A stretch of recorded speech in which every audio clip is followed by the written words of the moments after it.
여러분 안녕하십니까? 이진곤 TV입니다.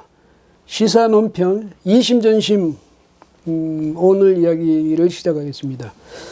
오늘은요, 문재인 대통령이 30대 기업의 총수 또 CEO들을 청와대로 초청해서 일본의 수출 규제와 관련한 간담회를 가졌다. 이 내용으로 오늘 이야기를 하겠습니다. 문재인 대통령이 대기업 사람들을, 대기업의 CEO 또 총수 이런 사람들이 만났다. 이게 자체가 뉴스죠. 예. 어이구, 사람이 이렇게 변할 때도 있구나 하는 걸 보여줬거든요. 저도 놀랐어요. 예, 근데 이렇게 변한 데야 물론 이유가 있겠죠. 그 문 대통령이 이처럼 갑자기 친기업적인 그런 자세, 그런 모습을 보였는데, 오늘 초대되어 간 사람들 혹은 불려간 사람들, 어느 쪽인지 모르겠습니다만은 기업의 재계 인사들이 그 사람들은 오늘 마음이 어땠을까, 이런 걸 좀 궁금하네요. 예. 아주 감격했을까, 예. 아주 반가웠을까, 아니면 상당히 좀 거북했을까. 아마 제 생각에는 좀 상당히 거북했을 것 같습니다. 신문에도 그런 얘기가 나왔어요. 우리들 어떻게 하라고. 이런 말을 한 사람이 있다고 그래요. 아마 다들 기분이 그랬을 거다. 저도 그렇게 생각이 됩니다. 왜냐하면 이게 정치 분야에서 일어난 발화한 불이 경제 분야로 번진 그런 격이거든요. 그러니까 기업들로서는 말하자면 기업들이 어떻게 잘못해서 그런 게 아니잖아요. 기업들이 일본하고 싸웠습니까? 그거 아니잖아요. 그러면 거기 수출 기업이 우리 여기 수입 기업하고 무슨 어디 갈등 구조가 형성된 것도 아니잖아요. 응? 기업들로서는 그야말로 유탄을 맞은 셈인데 청와대에서 오라 이래서 가긴 갔죠. 근데 이 문제는 기업들이 어떻게 손을 써볼 수 있는 그런 문제가 아니잖아요. 왜? 정부 대 정부 간의 이 외교적 갈등이니까, 예? 정치적 의미를 가진, 그러니까 풀어도 정부가 풀어야 되고, 또 누구하고 기업하고 사이에 푸는 게 아니라 일본하고 우리 정부가 풀어야 될 문제인데 기업들 보고 와라. 물론 좀 도와줄게. 여러 가지로 애로사항을 말해라. 이렇게 듣는 그런 자리였다면 의미가 없는 건 아닌데, 당장 지금 급한 거는 정부가 어떻게든 빨리 일본하고 매듭을 풀어야 되는 것 아니겠습니까? 근데 오늘 문 대통령이 그 간담회에서 이렇게 이야기를 했답니다. 어떻게 했냐면, 이제 지금 이게 아주 그러니까 이게 전례 없는 그런 비상 상황이다. 이제 이렇게 규정하고, 무엇보다 정부와 기업이 상시적으로 소통하고 협력하는 민관 비상 대응 체제를 갖출 필요가 있다.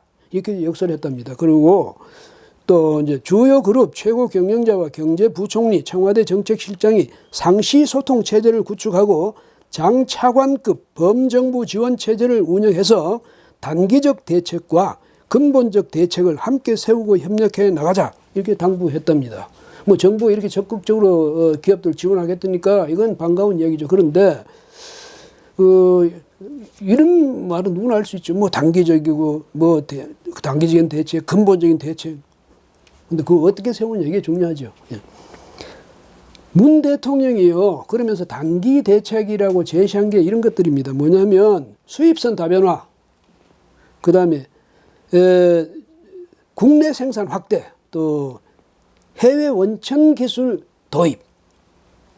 이게 이제 단기 대책이라는 겁니다. 그러니까 일본에서만 사지 말고 다른 나라에서 사오면 되지 않느냐. 예? 그 다음에 우리 국내의 생산을 확대하면 되지 않느냐. 예? 일본한테 너무 의존하지 말고. 그 다음에 아니면 원천 기술을 외국에서 사와가지고 그걸 우리 걸로 만들어가지고 우리가 제품 생산 또 하면 되지 않느냐. 이런 이야기인데 여러분, 이게 단기 대책 맞습니까? 예? 누가 대통령한테 이런 걸 단기 대책이라고 이야기를 했는지 정말 답답하네요. 이건 단기 대책이 아니죠. 왜? 몇 년이 걸릴지는 모르죠. 만약에 그게 그렇게 단기적으로 해결할 수 있는 일이라면 우리 기업들이, 그 거대 기업, 삼성이나 SK나 이런 기업들이 뭐하러 일본 기업에 의존해 왔겠습니까? 그러니까 적어도 그 분야에서는 다른 분야에 우리도 뛰어난 분야가 있습니다만은 적어도 그 분야에서 뛰어난 고도의 기술력을 가진 일본의 제품이니까 그걸 가지고 와서 우리도 고도의 첨단화된 제품을 만들 수 있는 것 아니겠습니까? 근데 이걸 단기 대책이라고 했습니다. 이제 그 다음에 또 이제 행정적 지원도 하겠다. 뭐 여러 가지 예산 지원도 하겠다 이랬으니까 그건 좋은데 지금 기업들이 급한 게요. 예산 지원 뭐 그런 게 아니죠. 당장 좀 정부가 할 수 있는 일은 가서 풀어주면 되는 것 아닙니까? 일본하고 사이에서.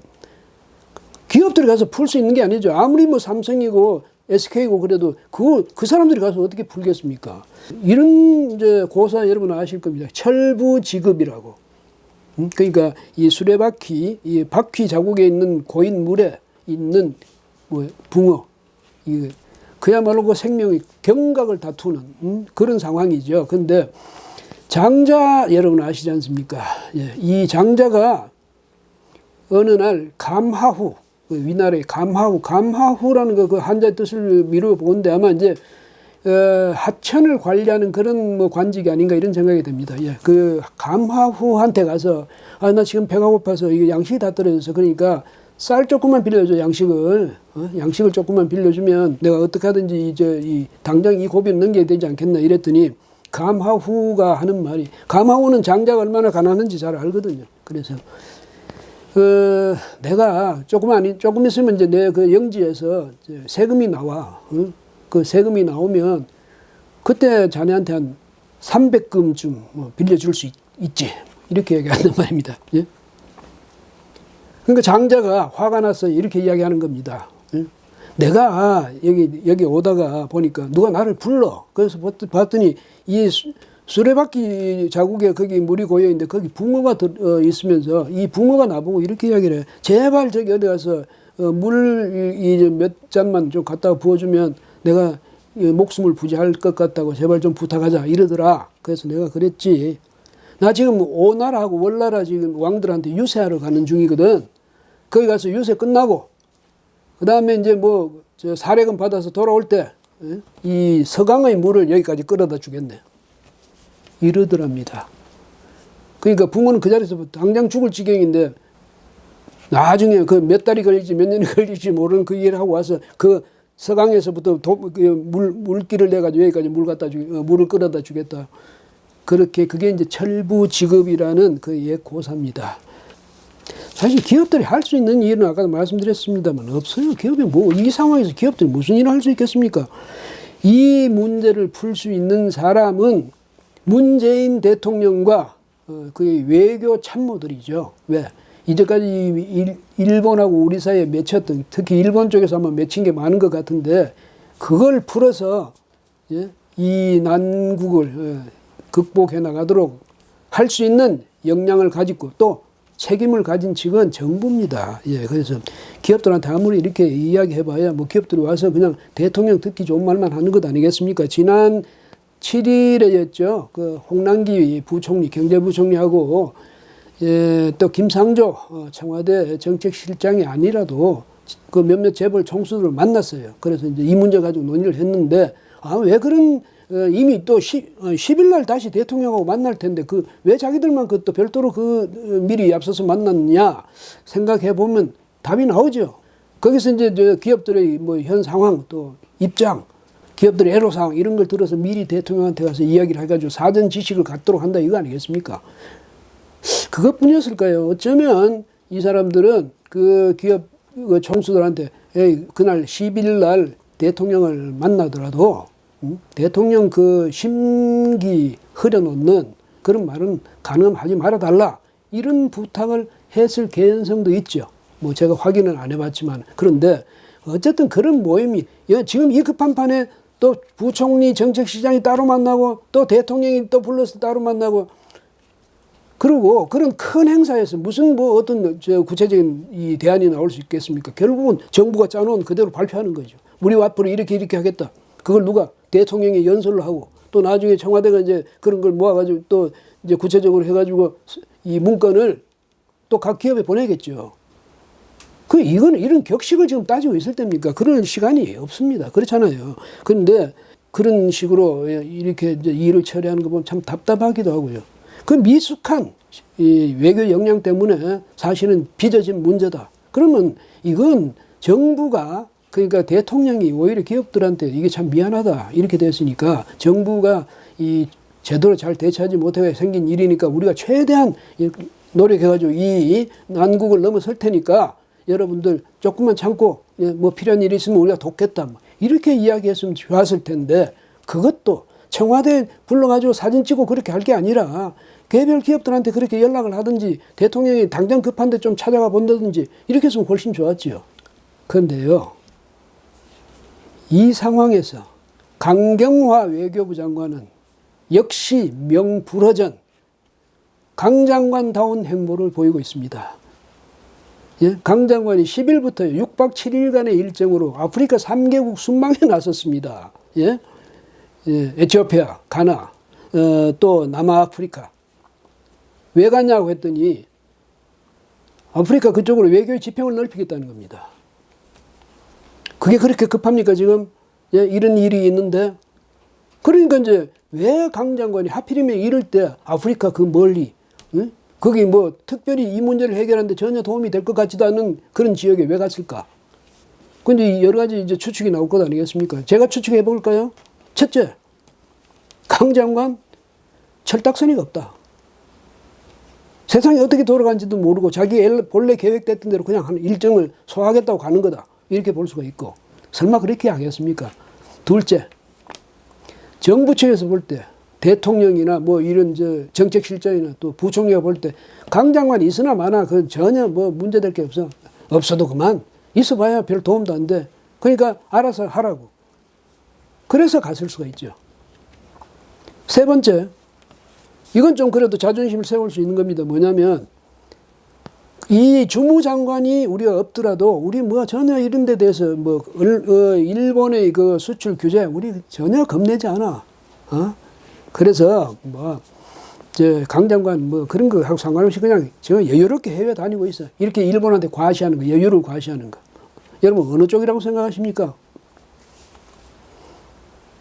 제가 볼 때는 뭐 아마도 두 번째 아닌가 이런 생각이 드는데 어쨌든 어느 쪽이든 강 장관은 별로 소용이 없다. 여기서 별로 할 역할이 없다. 이건 분명해진 셈이죠. 예. 왜? 대통령이 청와대로 기업인들을 급히 불러서 논의를 해가지고 건의를 듣고 단기 대책까지 내놓고 이럴 판에 6박 7일이나 여유롭게 해외여행 갔으니 그분이 정말 무슨 소용이 되는 분이라면 그렇게 했겠습니까? 그리고 또 정부가요. 또 문제는 뭐냐면 지금 일본이 뭐 WTO 규정 위배했다. 뭐 이거는 제소하면 우리가 무조건 이기게 돼 있다. 뭐 일본이 비겁하다. 세계 사람들도 일본에 대해서 일본의 이 조치에 대해서 전부 지적하고 일본을 비난하고 있다. 이렇게 해봐야 그렇게 해봐야 그것은 일본하고 더 감정 싸움만 더 돋구는 게 되고 일본하고 한판 제대로 해보자 이런 전의를 불태우는 것밖에 더 되겠습니까? 이게 문제 해결의 방법은 아니죠. 예, 우리가 정말로 일본하고 같이 한번 맞짱 뜨겠습니까? 그럴 자신이 있습니까? 그럴 대안도 있고요. 만약 그러면 해야죠. 뭐. 우리도 자존심이 있는 민족인데. 근데 이거는 그런 자존심까지 내세울 게 아니잖아요. 어떻게 하든 일본하고 잘 타협을 해가지고 이런 거 풀면 기업들 걱정 없이 기업 활동하는 거고 또 정부 대 정부로서도 이제까지 꼬였던 그런 이제 매듭을 다 풀고 이제는 좀 그야말로 우호 친선의 그런 관계를 다시 회복해가지고 같이 발전의 길로 나아가면 되는 것 아니겠습니까? 근데 정부가 뭔가 잘못 생각하고 있는 거 아닌가? 일본하고 이참에 우리 정부의 얼마나 일본에 대한 우리의 단호함이 어느 정도인지 우리 국민에게 우리 민족에 쌓인 그 감정이 어떤 것인지 이번에 이참에 보여주겠다. 우리 절대 굴하지 않아. 왜? 기업들도 대통령 옆에 똘똘 뭉쳐 있어. 설마 이런 생각은 안 하겠죠. 예, 제발 빨리 좀 외교적 지혜를 발휘해서 외교적 역량을 발휘해서 이 문제 좀 제발 풀어주세요. 부탁드리겠습니다. 예. 오늘은 여기까지 하겠습니다. 고맙습니다.